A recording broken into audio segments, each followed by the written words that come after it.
Selamat datang di video yang dihasilkan oleh AI ini, di mana kami menjelajahi pentingnya teknik pengumpulan data perikanan. Mengumpulkan data yang akurat sangat penting untuk mengelola sumber daya laut kita secara berkelanjutan. Untuk memulai, unduh aplikasi Kobo Collect yang hanya tersedia di perangkat Android.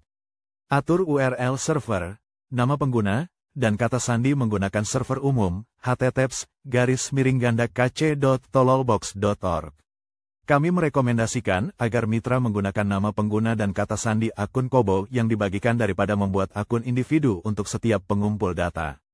Bagikan nama pengguna organisasi Anda dengan Blue Ventures untuk mengakses survei. Kemudian klik untuk mengunduh survei ini di aplikasi. Pengingat penting saat menggunakan Kobo Collect. 1. Pastikan koneksi internet andal untuk sinkronisasi dan pembaruan otomatis. 2. Pastikan perangkat terisi daya karena pengumpulan data bisa lama.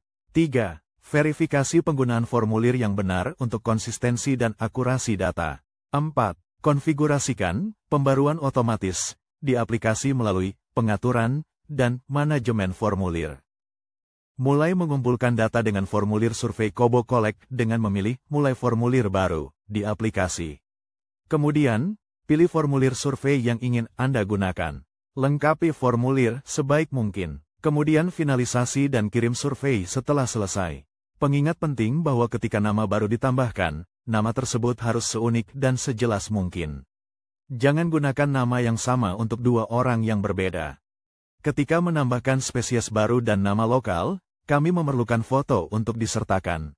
Kami merekomendasikan foto tersebut memiliki pencahayaan alami, latar belakang putih dan hanya satu individu per foto. Mulut harus tertutup dan sirip harus terbuka. Penggaris dalam sentimeter juga berguna untuk disertakan. Nelayan kadang menjual spesies dalam kantong campuran, bukan secara individu. Lingkaran biru menunjukkan koleksi tipikal satu spesies dengan total berat, harga, dan jumlah. Jika ada kantong campuran berisi dua spesies A dan B, data mencakup total berat dan harga A dan B, serta jumlah masing-masing. Standarisasi jenis pengukuran sangat penting untuk dipertimbangkan ketika mitra menggunakan survei profil pendaratan untuk memeriksa struktur ukuran. Berbagai jenis pengukuran digunakan untuk kelompok spesies yang berbeda. Dengan menggunakan jenis pengukuran yang konsisten untuk setiap kelompok, kita dapat memastikan analisis dan interpretasi data yang akurat. Idealnya, semua pengukuran dicatat dalam sentimeter. Pastikan hewan dibaringkan rata dengan tubuh sepenuhnya diperpanjang. Panjang total adalah jenis pengukuran standar yang digunakan untuk kelompok spesies, ikan, pari, hiu, dan belut. Panjang total adalah panjang ikan yang diukur dari ujung moncong hingga ujung lobus panjang sirip ekor. Ini adalah pengukuran garis lurus, bukan diukur melengkung mengikuti tubuh. Lebar cakram, yang juga dikenal sebagai lebar sayap atau ukuran cakram, adalah jenis pengukuran yang digunakan untuk kelompok pari. Kelompok ini juga dapat mencakup sket. Lebar cakram adalah jarak antara ujung terluar sirip dada. Panjang mantel adalah jenis pengukuran yang digunakan untuk kelompok spesies, gurita, cumi-cumi dan sotong. Mantel adalah struktur berotot yang mengandung insang, jantung, sistem pencernaan dan kelenjar reproduksi. Panjang mantel diukur dari titik tengah mata ke ujung posterior tubuh. Lebar karapas adalah jenis pengukuran yang digunakan untuk kelompok spesies, yaitu kepiting. Karapas adalah bagian punggung atau bagian atas dari eksoskeleton dan berfungsi sebagai penutup pelindung di atas cephalothoraks pada krustasea. Lebar karapas diukur antara ujung sudut anterolateral, yang biasanya, tetapi tidak selalu, merupakan bagian terlebar dari karapas.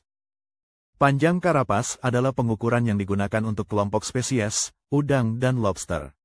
Panjang karapas diukur mulai dari tepi depan di antara tanduk rostral, tidak termasuk jaringan lunak, dan berlanjut sepanjang tengah sampai tepi belakang karapas. Panjang cangkang adalah jenis pengukuran yang digunakan untuk kelompok spesies, bivalvia dan gastropoda. Panjang cangkang untuk bivalvia merujuk pada jarak terlebar yang kira-kira tegak lurus dengan tinggi cangkang dari ujung anterior ke posterior. Panjang cangkang gastropoda diukur dari puncak cangkang hingga dasar lubang atau mulut cangkang.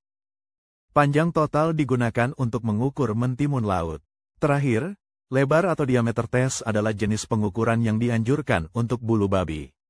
Pengingat ramah untuk mengunjungi manual sistem data perikanan komunitas untuk informasi lebih lanjut.